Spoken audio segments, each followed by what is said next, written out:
ক্লাসরুমে চলছে এসি, দেওয়ালে লাগানো আছে সিসিটিভি ক্যামেরা, কারেন্ট চলে গেলে জেনারেটরের ব্যবস্থা রয়েছে। হ্যাঁ, ভাবছেন তো কোনো প্রাইভেট স্কুলের গল্প বলছি? না, এটা কোনো প্রাইভেট স্কুলের গল্প নয়, এটা পশ্চিমবঙ্গের একটি সরকারি প্রাথমিক বিদ্যালয়ের গল্পই।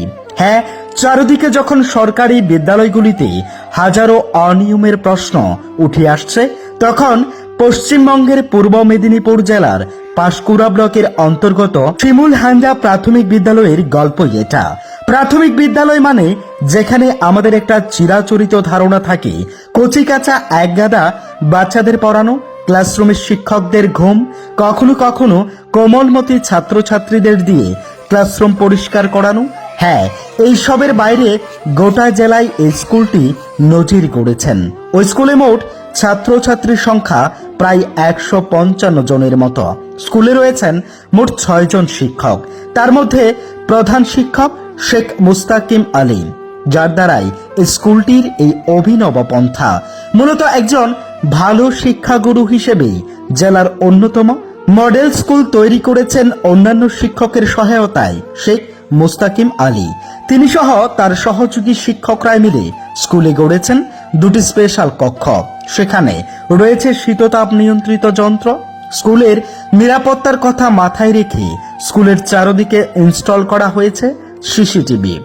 গরমে বাচ্চাদের কষ্ট হয় দীর্ঘ লোডশেডিং এর ফলে, যার জন্য স্কুল শিক্ষকরা বসিয়েছেন জেনারেটর। বাচ্চাদের পুঁথিগত শিক্ষার বাইরে তাদেরকে কিছু শেখাতেই হবে, তার জন্য শিক্ষক মুস্তাকিম আলী একজন নাচের শিক্ষিকা ও একজন আর্টের শিক্ষিকা রেখেছেন, যিনি এসে কচিকাচাদের নাচ ও আর্টের শিক্ষিকা এসে আর্ট শেখান। বেতনও চালান ওই স্কুলেরই স্যার ম্যামরাই।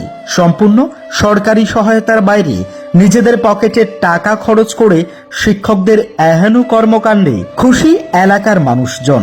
তাদের কাছে প্রধান শিক্ষক শেখ মুস্তাকিম আলী দেবতুল্য অভিভাবক।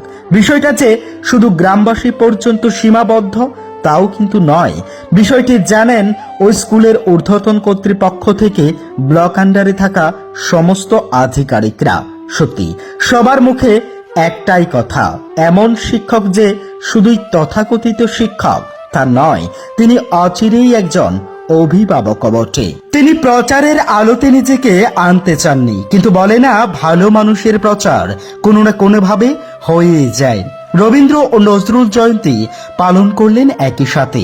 সেদিন স্কুলের মূল প্রকল্পের উদ্বোধন, তাতেই আংশিক প্রচার। হ্যাঁ, সবটাই ওই বাচ্চাগুলোকে ভালোবেসেই, যার জন্য প্রত্যেকটা বাচ্চার জন্মদিনটাও পালন করেন ওই স্কুলের শিক্ষক শিক্ষিকারাই।